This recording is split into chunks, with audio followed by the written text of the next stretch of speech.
Did I just see Linka transform into a Super Saiyan? Please, can we get a science team on this? Like, seriously, someone needs to analyze Linka and his connection to the Saiyan bloodline, because that straight up, he transformed into a fucking Super Saiyan. Like, he did. Like, he gets blonde hair and all that. He starts whooping the fuck out of PETA. It just kicks the shit out of him. Kicks the shit out of him. And I'm like, yo, what the fuck? I mean, I understand what's going on here. Shits and giggles aside, but still, like, you cannot lie, or you cannot deny that does not look like he transformed into a fucking Super Saiyan. It does. Like, you can't, deny that. But I'll leave that be for now. Let me get into the real content. Okay, so this is the final episode of God Eater, the definite finale. Now, of course, the way this finale was done, it makes me believe there is going to be a season 2, because there's too much setup. Like, I almost didn't think this was the finale. When I finished the episode, I'm not even joking, like, I knew it was the finale, but when I finished the episode, I'm like, are you sure this is the finale? I went to check on my anime list just to make sure, just because of the way the finale of the episode was done, because, getting to see someone that looked like Lindo that was alive. Yeah. Did you see that fucking smoke going over the rock? That was Lindo. There's no way that's not Lindo. There's no fucking way. So, Lindo's alive somehow, which needs to be explained, and definitely for a Season 2.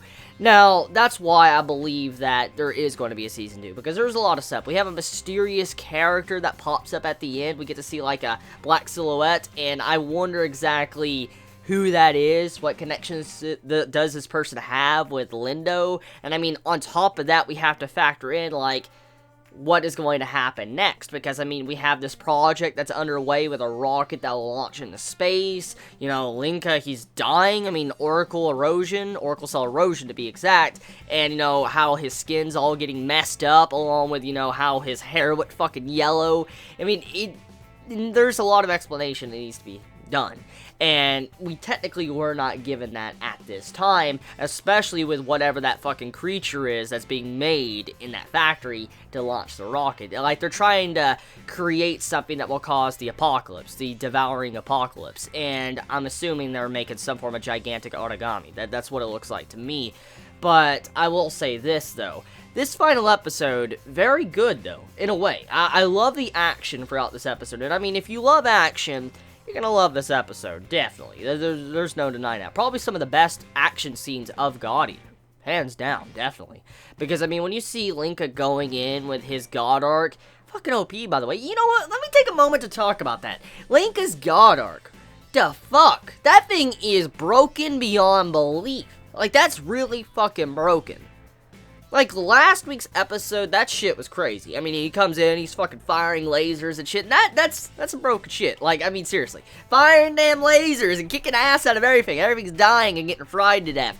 But then, this thing has, like, multiple transformations. I mean, it switches from, like, a laser cannon to, like, a sword to, like, a different, like, bladed swords all over the place. And it has, like, little laser tentacles coming out of it, shooting damn lasers everywhere. I'm like, what the fuck? So, I mean, this weapon, this God Arc that Linka has is ridiculous. It is so ridiculous. It was like Linka didn't really even need help to begin with. Like, that's just how fucking OP this weapon was. It was so crazy. It had so many forms to it, so many attack moves. I'm like, damn, if you got this in an actual game and this weapon could do that many damn moves, that's GG. Like, that's the most overpowered fucking weapon in the game. Because I know this is based off of a game.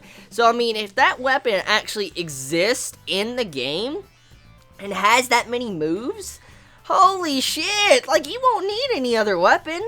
Seriously. It has, like, long range, close range.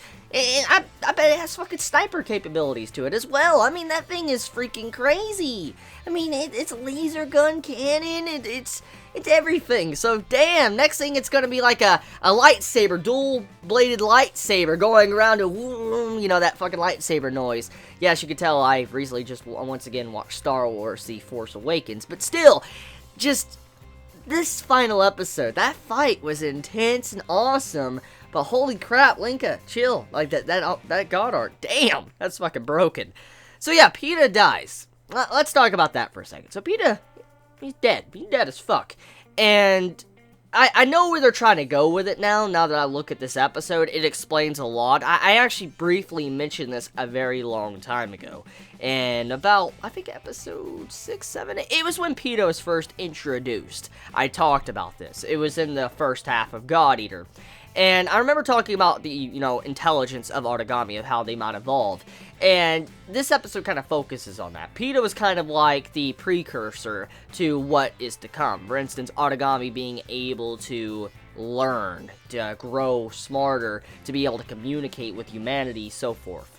And that's kind of what this episode was trying to let us know, that there is a very likely possibility Aragami, if they continue at this rate, they're going to evolve to where they can communicate with humanity, and there might be a possibility of coexistence. And here is the thing, we have two different sides to the end of this episode. We have one to where there's a possibility that they need to run from the planet and get on a rocket, and a certain select few of humanity needs to survive, and everybody else is going to die on the planet.